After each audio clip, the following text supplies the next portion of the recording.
Hey everybody, Crypto Mentor 99 here, and I have the honor and privilege this morning, the 11th of January, to have Val Kleyman, yes, from the Valorem Foundation. And the first video that I did, I think it was a couple of days after Christmas. It sounded corny, but I meant it. I said that a gift was given to me, and the gift was finding the ICO on the myriad of ICO websites that I go to on the Valorem Foundation. And I don't want to be too long-winded at the beginning, but as everybody on my channel knows, I get a white paper and I devour it. So Val, thanks for being here this morning and taking time out of your day to talk about the Valorem Foundation. My pleasure, John. Thank you for having me. So we did a little pre-interview, and some of the questions that I wanted to get the viewers to kind of know you, understand you, maybe how you think a little bit and how you tick inside is, can you just tell us in however many details you want to go into, just how the project came into being and where it stands now, maybe? Sure, absolutely. Uh, Originally, I wasn't in the crypto field, myself. Originally, we all start in our professional lives, and professionally, I've had various careers with large-scale success. And lately, for the past decade, I've been in real estate. We've been involved in managing all kinds of different properties, and part of the problem that I've noticed was that trying to get any kind of lending or starting any kind of projects that is supposedly supposed to be easy after it's thought through and responsible is almost impossible when you go conventionally. When you go through the route of banks and lenders and everything like that, it's just very, very difficult. And Valorem's trying to simplify that. We're trying to keep it in between the people. We're trying to keep it in a currency that's going to hopefully appreciate. We're trying to keep it valuable, and we're always trying to add value to the currency. So trying to understand exactly what happened and how this came about is really just based on need and things that really just drive regular people to want to succeed and grow their financial future through education and through what we're trying to build. Well, one of the things that I love, and again, I'm not just saying this, that I get excited about, on page 23 of the white paper, you've got your frequently asked questions. And I said this on the other video, and I love this because I love simple things. I love when people take something complex and break it down into something simple. And for one of your frequently asked questions, you guys say in your white paper, what is the vision? And I love this. You say, the vision is simple. The people who are in this project are tired of paying more and getting less in their respected countries. We are tired of using fiat currency that goes down in true value instead of going up. We want more buying power. We want to create an ecosystem that generates value, and we will do that by adding users, vendors, partners, trade people, and various other, sorry, long-winded, but other interests that allow us to keep exchange on the platform a valuable one. We want to create and add value. That's right. Everything you do in life has to be about adding value. You can skirt that as much as you want, but as you go through life, if you don't add value, there's really no purpose. Over time, I came to this country from Ukraine in 1990. Oh, really? Yeah, and when we came, a gallon of milk was X. And today a gallon of milk is 4 or 5 times X. Well, yeah. Why is that? The milk didn't change, the quantity didn't change. In fact, the quantity probably went down, and quality as well. But what happened that didn't go down was the price, and the price keeps going up. And so you have to ask yourself, how does that keep happening when the same gallon of milk is still there? Well, the answer is very simple. It's the value of that currency went down. And not to knock the dollar, America is the greatest country in the world. That's as far as I believe. Living here has been the greatest blessing of our family's life. But you have to improve what you love, and this is our way of doing that. We believe that if you add valuable contributors to the platform, and you add valuable projects, and you truly believe in what you're doing, then it will succeed in ways we can't even imagine. Yeah, that's great. So, and again, I won't keep on saying this, but we talked about this for the pre-interview. On the table of contents on page 3, you guys have a couple of phases of development, which I'd like you to talk about. And specifically in phase 1, which again, you had me at microloans. So in phase 1, we've got microloans, rent payments and collections, car loans, and student loans. So Mm-hmm. maybe you want to talk about all the different phases and then maybe zoom in on phase 1 and where you're at with that. Sure. Before we get into the phases, I think it's important to understand the entire concept of what we're You trying bet. to Go ahead. Go you ahead. know, You got the, the the road. platform is based on a reserve lending concept where, for example, so there's a couple things happening on the platform. The first portion is this concept of reserve lending. What is that, right? Well, we've all heard that from the banks. The banks get $1, can lend it 12 times or whatever. So that's the concept of reserve lending. But it hasn't been responsible, right? They've used it, they've derogated values, all they've gotten was bailouts. So we're going to use that as a concept of actually being able to increase the value of trust in between people. So we are following the Airbnb method of trust that they create in between two strangers all over the world. Right. And we build on that relationship to be able to create this ecosystem along with the reserve lending concept. As we use those two pieces of the puzzle, we then can implement that across a wide range of industries. To be honest with you, when you simplify things, you're able to find the similarities between these various industries. So a microloan, a car loan, and a student loan is very much similar. Right. There's huge similarities. When you include the multi-party piece of it, it gets a little complicated, but still very similar. The P2P portion, that's been around with crypto for as long as Bitcoin's been around.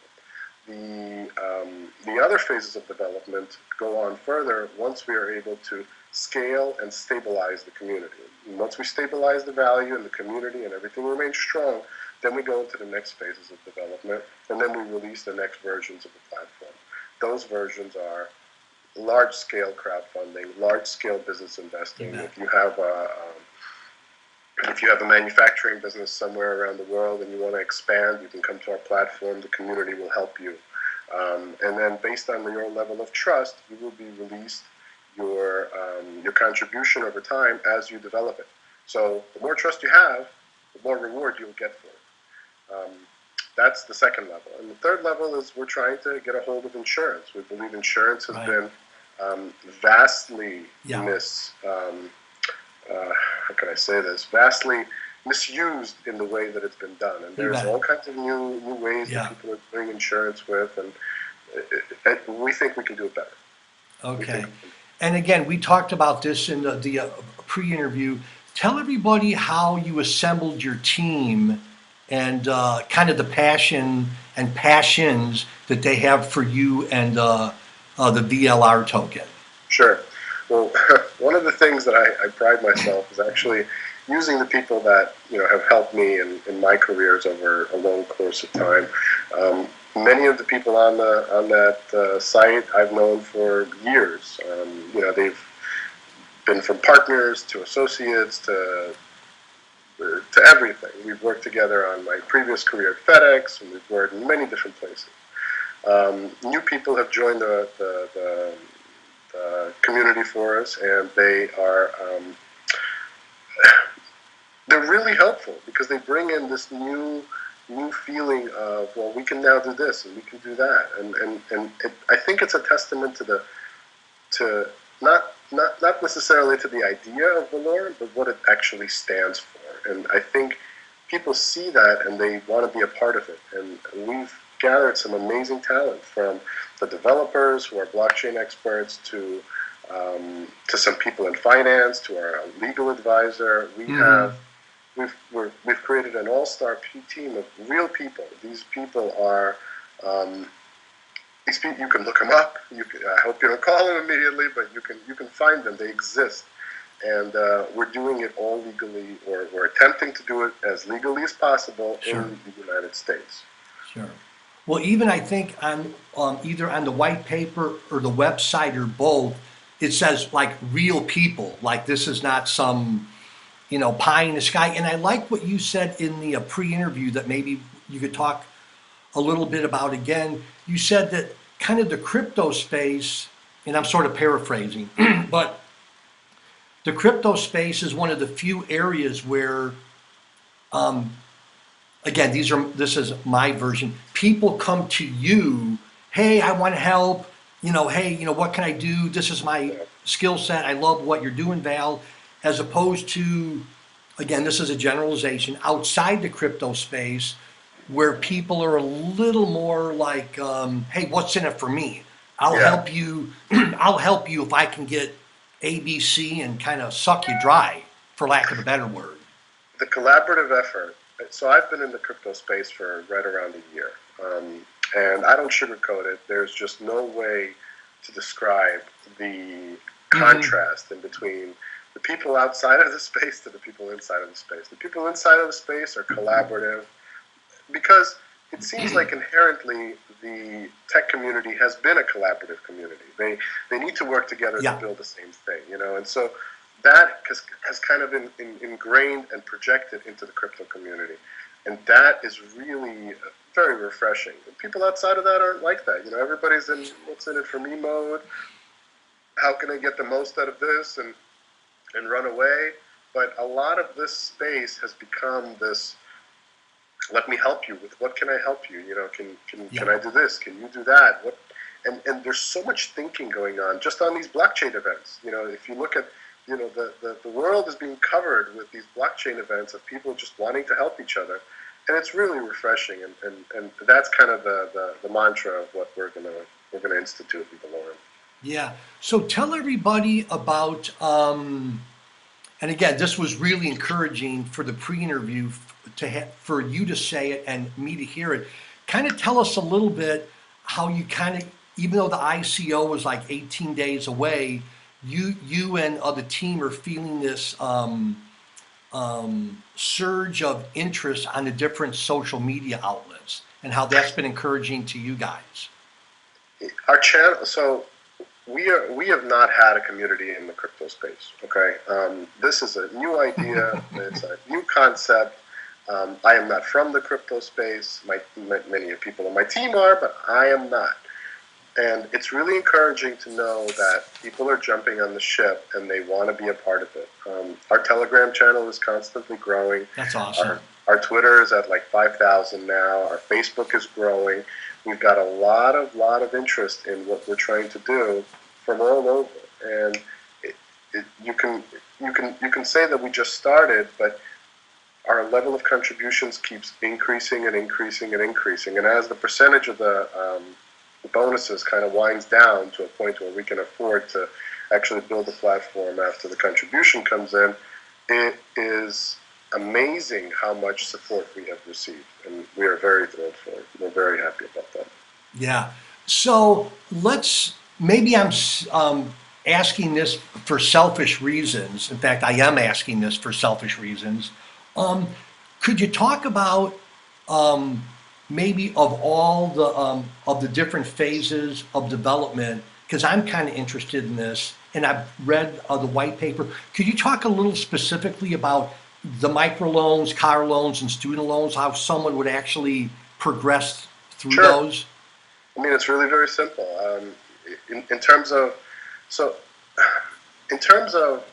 having safety on a marketplace that's brand new, it's really all about trust. And so the first piece of the puzzle is this level of trust. And the level of trust is created after small-scale transactions are funded and then resolved over a period of time.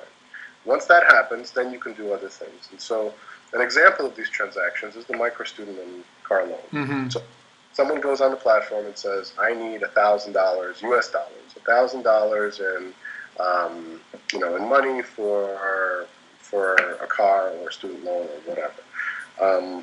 Community then sees it and they say, okay, each person will give you, let's say there's 5 people, Each person will give you $200 or whatever. But then there's another part to it, because then these people are all at risk, right? What if the user goes ahead and runs away with the money? What are we going to do about that, right? So a portion of the money is released to the user over a period of time, over the borrower over a period of time, as their trust level is built. As their trust level is built and they pay the money back on time, that's kind of like a credit rating. Sure. And so over that period of time, then they get more and more money released upon funding. There's another piece of the puzzle to this. The hedging portion is what we're very proud of. The idea of actually being able to say, okay, so there's 5 people that lent them this money, but we want to lower our risk a little bit. How do we do that? So they vote on a hedge. And if they all vote unanimously, or if there's a 51% or more, then this hedge goes into existence. And then someone else can come into the hedge and say, hey guys, I'll pay you X percentage if you give me a portion of the interest or whatever. And then now this loan is completely secure. So now there's a portion that's being trusted over time and released, and then there's a portion that's hedged to the original lenders. So now you have this kind of, not to say perfect, but well-designed aspect. And then this well-designed aspect now is very much secured. And that's how trust is built on the platform over a period of time with many, many of these. Okay, interesting. So again, I know the answer to this, but I want our viewers to know. So let's say someone goes to the website, which I'm going to put all the information in the description box below. What would be a couple of, how should I say, easy on-ramps for someone to kind of go to the website? Like, what would you have them do first? Maybe subscribe to the newsletters, go to social media. Like, what would be a first 1 or 2 things of an easy on-ramp that you would have new viewers like to know about the Valorem Foundation? In terms of being able to spread our message, yes, of course. Subscribe to all the social media channels. We're always on there. We're advertising all kinds of publications that we appear in. People writing articles about us all the time. We were just in the Huffington Post a couple of days ago. Nice. Yes, join us. Definitely take part of it. And the second part is the pre-sale is where the biggest bang for your buck really comes in. So if you want to contribute during the pre-sale, that's really going to help us out. Okay. And then could you explain the kind of the method behind the madness of the 6-month rollout? Those are my words for the ICO. Sure. So we are not the only ICO that runs for a very long time. EOS has taken a year. Sure. Yeah. By no means are we comparing ourselves to EOS. They are in a whole different ball game. In fact, as we use Ethereum today, we hope that in the future we can transition to a faster platform like EOS, because we will probably need it. You bet. But today we're on Ethereum. And so the method of the madness to the 6-month ICO is simple. We want to get our name out there. We want to spread the message. We want to build a community. That's always been our goal. And because we are not originally from the space, we bring all our expertise from the outside to the space, and we want to help as many people jump on the ship before we sail. Yeah. Well, since this interview is about the Valorem Foundation, I'm not going to name names of it, but I've seen other ICOs do that, and at first I didn't kind of see, again, because I'm only 18 months, 2 years into the crypto space at first, but I have a little bit of a business background. At first I was like, why in the world are they doing that? Because there was 3 or 4 that I saw, and then I kind of dug into it further. And then when you said what you just said during the pre-interview, and again just now, it's like, okay, it's making a lot more sense to me, just as the common man, to understand it. The truth is very simple. I mean, there's ICOs that have a following, that have a community, that understand that when this thing comes out, it's going to be the cat's meow, and we want to be a part of it. Yeah. And then there's people like us that haven't built that yet. We're working at it, but we haven't done it quite yet. We need the support, but we need to spread our message so that people come to us and then trust us and enough with their money to be able to say, hey, I want to be a part of it. So we need a longer period of time. It's really that simple. Okay, so let me ask you one more question, maybe 2. We're kind of winding down here a little bit. So if someone were to watch the video, I think we're at maybe 20, 22 minutes or whatever, roughly, what would you like them to know? And again, I guess I didn't ask you this in the pre-interview, so I hope I don't catch you off guard. But if there was like one or two or three or five or whatever takeaways that you, Val Kleyman, just as a guy, would want people to know about the Valorem Foundation? Other than it's great, it's going to succeed. Like, what would you, if you were sitting at my coffee table, what would you like Crypto Mentor 99 to know? I'd like you to know that the people behind this project are real people. Mm-hmm. You can come up, you can talk to them, you can ask them what they're doing within the project. Yeah. But I would place trust in the fact that these people are experts in their immediate industries, and we're only bringing experts here. Knowing that, being able to recruit the people that are actually going to help build and scale and grow this platform, that should be the one message that I can send out. We're not here as a fly-by-night ICO. Our project means everything to us, and especially to me. And we will make it succeed come hell or high water. Yeah. Well, one of the things that I like about, frankly, you talking to you during the pre-interview, and now sometimes, like I call it a new, fresh pair of eyes. Like, in other words, someone that comes, for lack of a better word, and I hope everybody understands, from the outside in.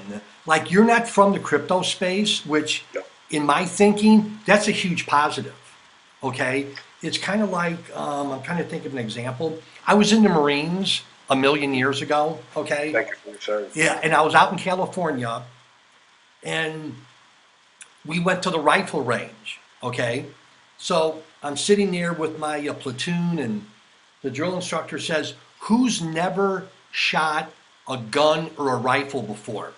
Yeah. I was the only guy out of 83 guys in my platoon, and everybody was kind of laughing at me. Of course. And the drill instructor came up and said, you know, Crypto Mentor 99, you're probably going to be a rifle expert because you've got no bad habits. We're going to teach you how to hold the gun. We're going to teach you how to hold the rifle. You've got no bad habits, so you don't have any, all your ideas are going to be fresh and new how to hold the M16.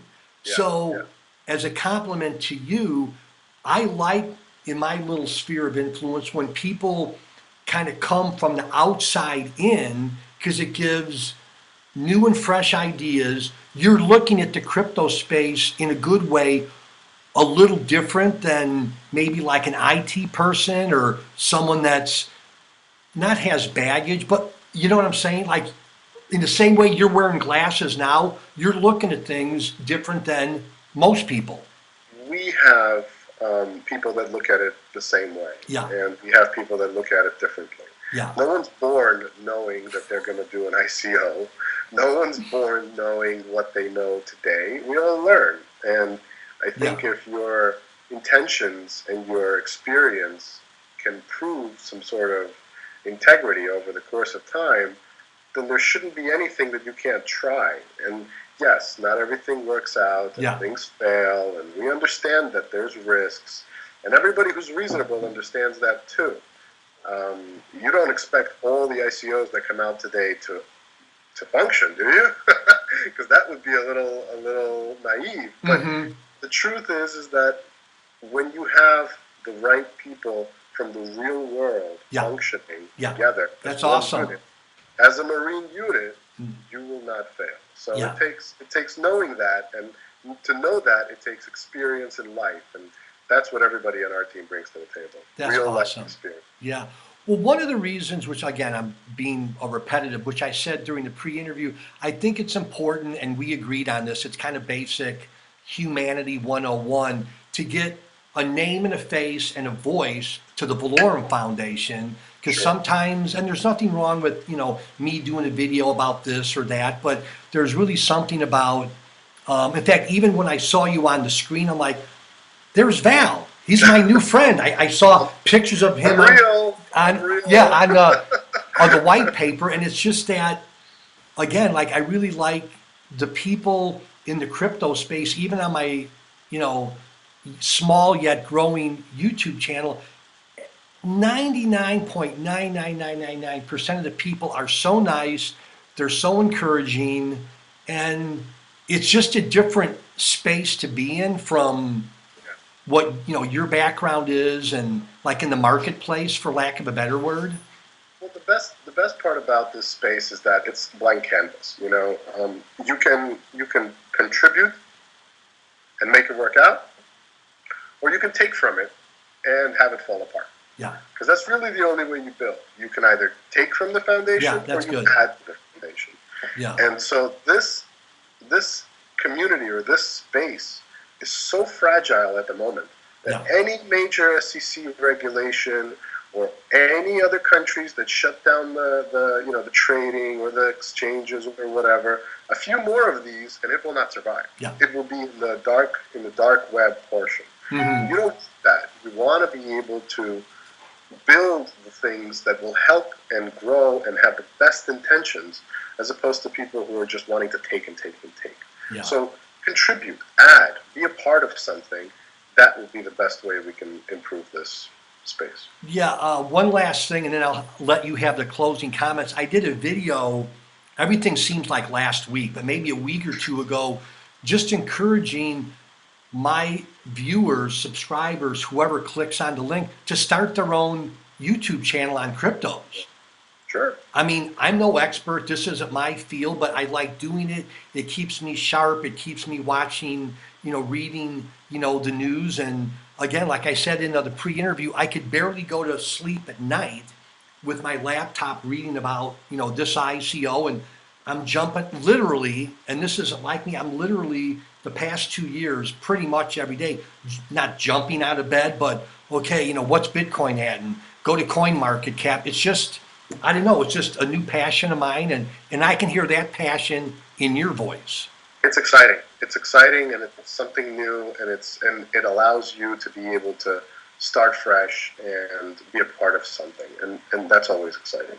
Okay, so we didn't talk about this in other pre-interviews, so I don't know how you're going to answer it, but it's your ICO, so you're the boss. If there's anyone perhaps listening that may have not an interest in the Valorem Foundation, I'm not talking, although interest is good, that's the first step. If someone maybe has an IT skill set, for lack of a better word, or reads the white paper and says, hey, I've got some experience in that, is there any, again, I'm not speaking for you, is there any way that they could get a hold of someone at the Valorem Foundation and, you know, let you guys know what their skill set is to help you, or no? Absolutely, we are always we're just starting, but we're always interested in hearing from other people. Join our social media, join our Telegram chats, contribute to the conversations, help us grow, and we will definitely listen. In terms of where we're looking to be, the group is always growing, so we're always interested in hearing from the new people. Okay. Of course. I mean, I kind of thought you would say that, but I wanted the viewers to hear that, of course. you know, from Well, that's how we grow, and Okay. we're an inclusive organization, and we want to be a part of everything. Yeah. Okay. So I guess kind of in closing, is there anything maybe that we brought up that you didn't have enough time to fully explain, or something that we hadn't brought up? You're like, doggone it, I want to get this in. Well, the one thing that I did want to mention is that many ICOs are trying to go the right path in terms of legal aspect. Mm-hmm. Some are operating outside of the country. Some are doing, whatever they're doing, we don't know. But legality is the number one issue for us before we do anything.